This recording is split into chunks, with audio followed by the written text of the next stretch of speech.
जैसा कि मैंने अपनी लास्ट वीडियो में आप सभी को बताया था कि ब्लैक होल्स के अंदर उसके इवेंट होराइजन के अंदर क्या होता है, ये आज तक प्रूवन तो नहीं है, बट अगर आपको इसके बारे में कुछ थ्योरीज जाननी है तो मैं इसको अपने पार्ट 2 में कवर करूंगा। एंड लेकर आ गया हूं आज मैं अपना इस वीडियो का पार्ट 2, जिसमें मैं आप सभी को बताने वाला हूं ब्लैक होल्स के रिलेटेड 4 ऐसी थ्योरीज जिनके बारे में आज से पहले आपने कभी नहीं सुना होगा। हमारा यूनिवर्स एंड ब्लैक होल्स कैसे कनेक्टेड है, हम लोग मल्टीवर्स के डायमेंशंस में कैसे टाइम ट्रैवल कर सकते हैं यूजिंग ब्लैक होल्स, एंड कई और ऐसी थ्योरीज मैं आपको ब्लैक होल्स के बारे में बताऊंगा जो कि लोगों ने अपने मन से एस्टिमेट की है। सिंस इवेंट होराइजन के बाद जाना पॉसिबल नहीं है तो लोगों ने अपने मन से कई सारी थ्योरीज बनाई हैं। आज मैं इनमें से 4 थ्योरीज को आप सभी के सामने रखना चाहूँगा। एंड ट्रस्ट मी, इस वीडियो के लिए मैं बहुत दिनों से काम कर रहा हूँ, जिसकी वजह से मेरी लास्ट 2 वीडियोस जिसमें मैंने बिग बैंग के बारे में बताया एंड मैंने आपको ये भी बताया कि वाइट होल्स क्या होते हैं और क्या ये असली में एग्जिस्ट करते हैं या फिर नहीं, एंड इनके बारे में कुछ प्रूफ्स भी दिए, इन सब का कनेक्शन ब्लैक होल्स से ही है। इस वीडियो में मैं आपको जो बताने वाला हूँ उसके कंटेंट को समझने के लिए आपको उन दोनों चीज़ों के बारे में नॉलेज होना बहुत ज़्यादा ज़रूरी था, इसलिए मेरी लास्ट 2 वीडियो उसी पे बेस्ड थी। इससे पहले हम अपनी आगे की वीडियो पे प्रोसीड करें, अगर आपने मेरे चैनल को अभी तक सब्सक्राइब नहीं किया है तो प्लीज़ मेरे चैनल को सब्सक्राइब कर दीजिए, लाइक बटन हिट कर दीजिए, एंड अगर आपने ये कर दिया है तो चलिए अपनी आगे की वीडियो पर प्रोसीड करते हैं।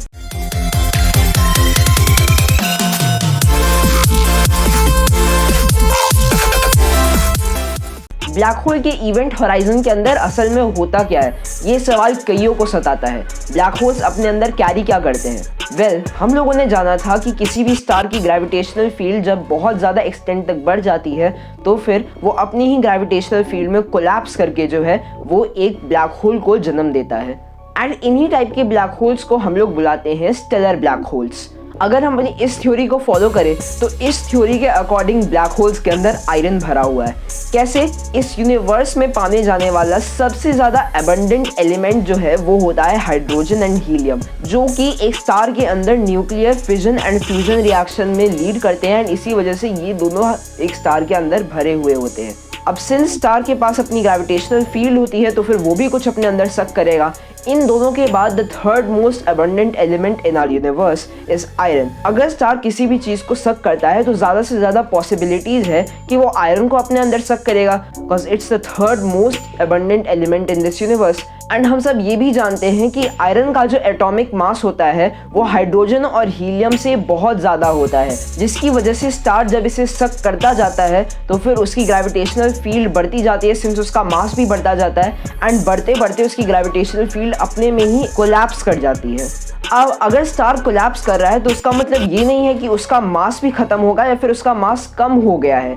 उसका ये सिंपल मतलब है कि अगर उस स्टार में पहले इतने बड़े स्टार में पूरा मास डिवाइडेड था तो फिर अब वो इतने छोटे से स्फीयर में उसका पूरा मास डिवाइडेड है, यानी कि उसका मास पूरा सेम है बट उसकी वॉल्यूम बहुत ज़्यादा छोटी हो गई है, जिस वजह से ये पॉसिबल है कि ब्लैक होल्स जो है उनके अंदर आयरन भरा हुआ हो। Isn't it crazy? Black holes का नाम सुन के हमारे दिमाग में सबसे पहले यही आता है कि ब्लैक होल्स के आसपास जितनी भी चीज़ें होंगी वो उन्हें सक कर लेंगे, एंड ब्लैक होल इस यूनिवर्स में बहुत ज़्यादा खतरनाक ऑब्जेक्ट है।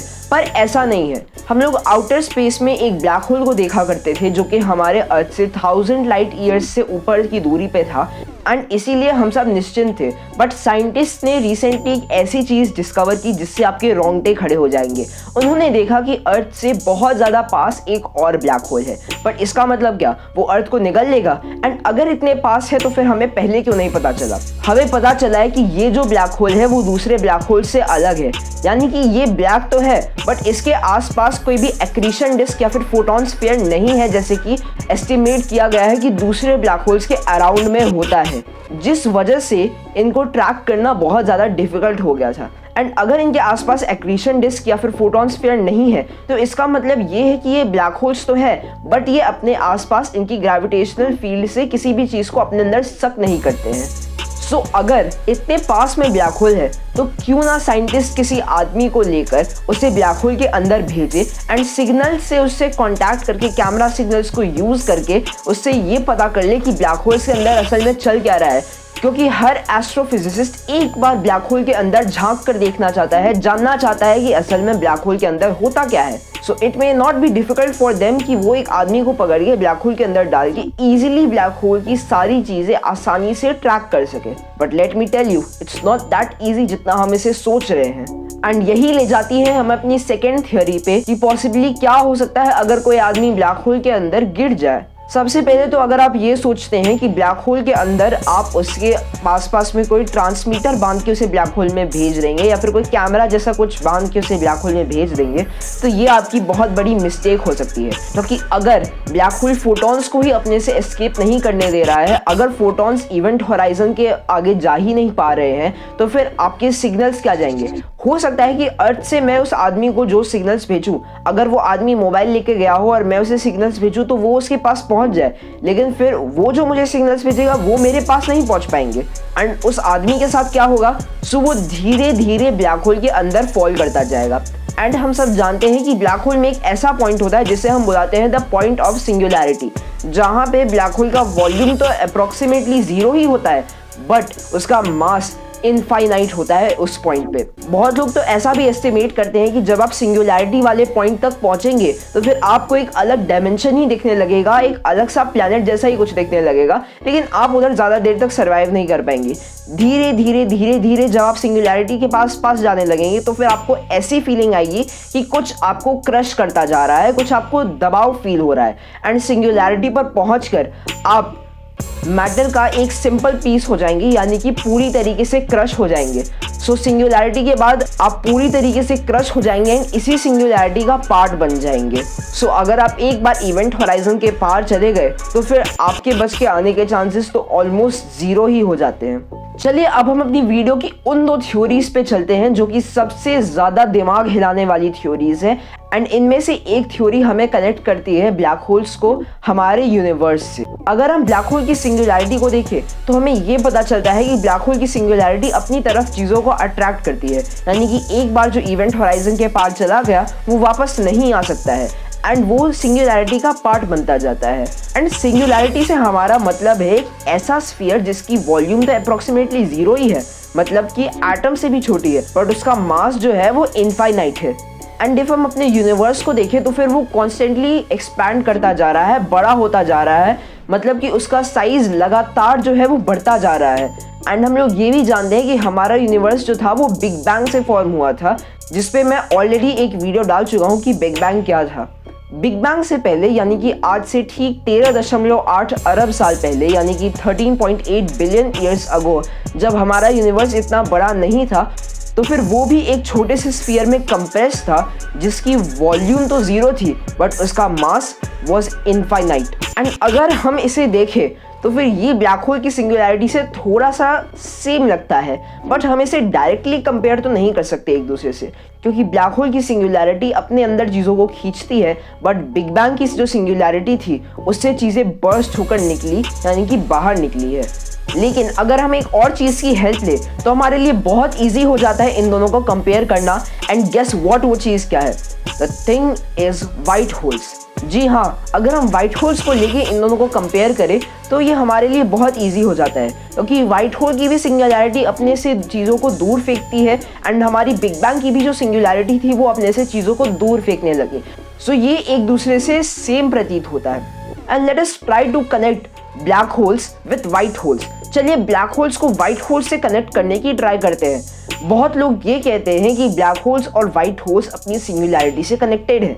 जैसा कि मैंने आपको अभी बताया कि ब्लैक होल्स के अंदर जो जाता है वो उसकी सिंगुलैरिटी का पार्ट हो जाता है। किसी भी चीज़ की कैपेसिटी की एक लिमिट होती है एंड एक लिमिट के बाद वो बर्स्ट कर जाएगा, उसमें सामान वो नहीं रख पाएगा।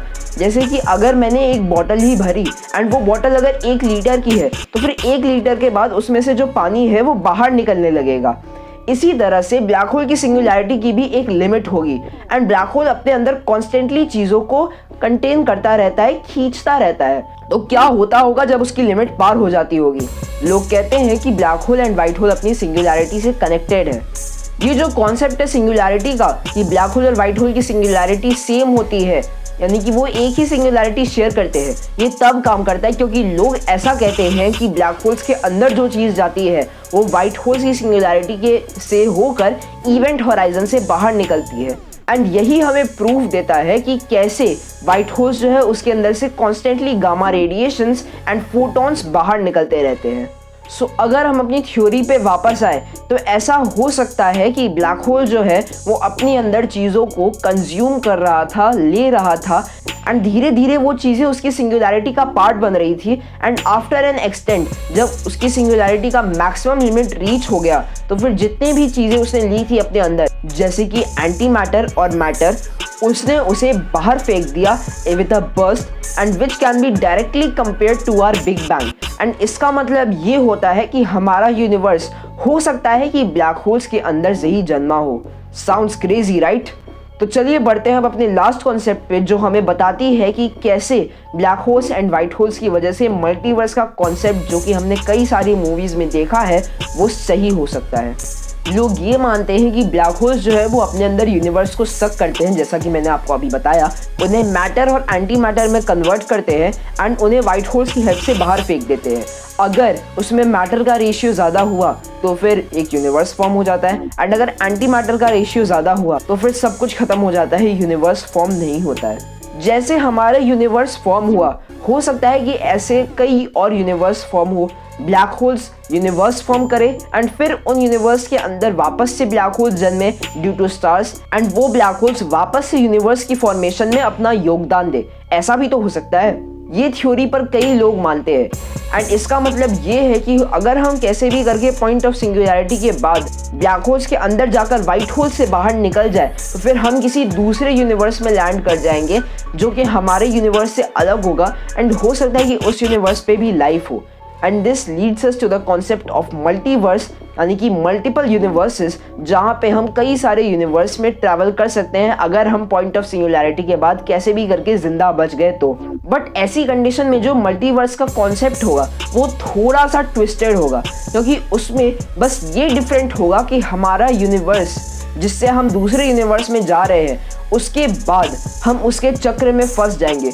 मतलब हो सकता है कि हम उस यूनिवर्स के बाद भी जाकर दूसरे ब्लैक होल से निकलकर, उससे वाइट होल से निकलकर नए यूनिवर्स में आ जाए, बट हमारा यूनिवर्स ढूंढना इज टेक्निकली इम्पॉसिबल, क्योंकि आउटर स्पेस में कितने यूनिवर्सेस हैं इसका एस्टिमेशन अभी तक किसी ने नहीं किया है। सो हम मल्टीवर्स के चक्र में फंस जाएंगे and this could be difficult for us.